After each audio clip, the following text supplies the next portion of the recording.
Umar மக்களை அல்லாஹ்வுடைய விஷயம், அதாவது மக்களை அச்சமுறுத்தக்கூடியவராக இருந்தார். அல்லாஹ்வுடைய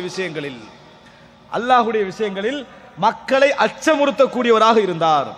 அதான் அபூபக்கரோட ஆட்சி, உமர் ரலியல்லாஹு அன்ஹு ஆட்சி, உஸ்மான் ரலியல்லாஹு அன்ஹு ஆட்சி, அலி ரலியல்லாஹு அன்ஹு ஆட்சி. இந்த 4 ஆட்சியிலையும் இஸ்லாமிய சமுதாயத்துக்குள்ள ஃபித்னா இல்லாம இருந்த ஆட்சி அது உமர் ரலியல்லாஹு அன்ஹு ஆட்சி மட்டும்தான்.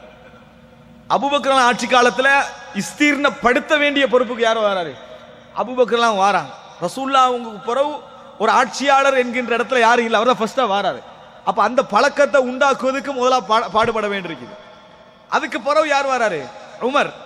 அபூபக்கர்லாம் போட்ட அத்திவாரத்தில் அவர் என்ன செய்யறாரு? வருகிறார். அவருக்கு எல்லா பாதைகளும் அமைஞ்சிருக்குது. அவருடைய முழு வேலையும் எது இருந்தது?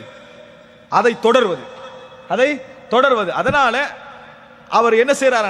உமர் தான் சொல்றாங்க, எனக்கும் அபூபக்கர் உமருக்கு உதாரணம் என்ன தெரியுமா? ஒரு பாதையால் 3 பேர் பிரயாணித்துக் கொண்டிருந்தார்கள். முதலாவது நபர் போய் சேர்ந்து விட்டார். 2வது நபரும் அதே பாதையில் பயணித்தார். 3வது போகின்றவர் அவர்களை தொடர்ந்தால் அவர்கள் சென்ற இடத்திற்கு சென்று விடுவார், வலதும் இடதுமாக திரும்பினால் அழிந்து விடுவார் என்று சொன்னார். யார சொல்றாரு? தன்னை சொல்கிறார் உமர் ரலியல்லாஹு அன்ஹு அவர்கள். அப்ப அதுல அவர் கவனமாக இருந்தார். அவருடைய முழு வேலையாகவும் அது இருந்தது. உமர் ரலியல்லாஹு அன்ஹு அவர்கள் ஆட்சியில மரணித்த பின்னால பழக்கப்பட்ட ஒரு இடத்துல மக்கள் இருக்கிறாங்க. இப்ப ஃபித்னாக்கள் என்ன செய்யுது? வர ஆரம்பிக்குது. உஸ்மான் ரலியல்லாஹு அன்ஹு அவர்கள் அந்த ஃபித்னாவுக்கு முதலாவது ஆளாக என்ன செய்றாங்க? மாள்றாங்க, கொல்லப்படுறாங்க. இப்ப அந்த இடத்துல இருந்து கொண்டு ஆட்சி செய்ய வேண்டிய நிலைமை யாருக்கு ஏற்படுகிறது? அலி ரலியல்லாஹு அன்ஹுக்கு ஏற்படுகிறது. எனவே ஆட்சியாளர்கள் இங்க எங்கேயும் பிரச்சனை இல்லை. எல்லா பிரச்சனை மக்களுடைய இயல்பும் இந்த உலகத்துடைய இயல்பும். ஆட்சியுடைய இயல்பெல்லாம் அப்படித்தான் இருக்கு உலகத்துல. வத்தில்கல் ஐயாம் நுதாவிலுஹா பைனன் நாஸ். ஒரே காலங்களை தான் நாம் மக்களுக்கு மத்தியில் சுழல வைத்துக் கொண்டிருக்கிறோம். இஸ்தீர்ணமாகினா வீழ்ச்சிக்கு பார்த்துக்கலாம்.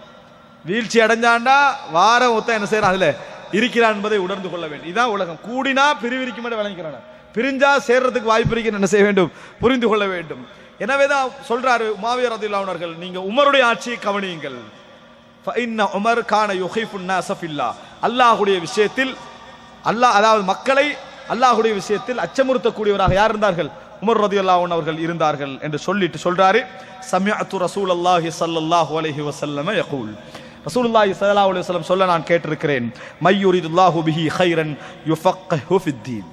யாருக்கு அல்லாஹ் நலவை நாடுகிறானோ அவருக்கு மார்க்கத்திலே விளக்கம் கொடுப்பான். வசமிஅத்து ரசூலுல்லாஹி ஸல்லல்லாஹு அலைஹி வஸல்லம் யகூல்.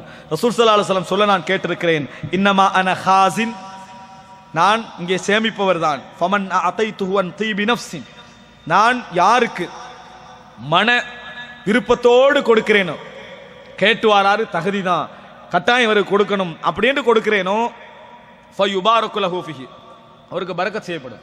அல்லாஹ் அவருக்கு அதில் பரக்கத்து செய்வான். வமன் அதைதுஹு அன் மஸ்அலத்தின் வ ஷரஹின், கேட்டு யாசித்து வெறுப்புடன் நிர்பந்தத்தால் நான் கொடுக்கிறேனோ, கான கல்லதி யஅகுல் வலா யஷ்பா, சாப்பிட்டும் வயிறாராதவராக அவர் இருப்பார். கிடைக்கும் பரக்கத்தை என்ன செய்யாது? இருக்காது. எனவே கவனமாக இருங்க கேட்கிற விஷயத்தில் என்று ரசூலுல்லாஹி ஸல்லல்லாஹு அலைஹி வஸல்லம் சொன்னார்கள் என்ற செய்தி என்ன செய்றாங்க? முஆவியா ரலியல்லாஹு அன்ஹு அவர்கள் சொன்னார்கள். முஆவியா சொல்றாங்க, உமர் ரலியல்லாஹு அன்ஹு காலத்தில் பேசப்பட்ட செய்திகளை மட்டும் என்ன செய்யுங்க? பேசுங்க என்னது சொல்வதை நம்ம பார்க்கிறோம். இது ஹதீஸில் அவர் காட்டிய பேணுதலுக்கான ஒரு மிக முக்கியமான உதாரணம். முஸ்னத்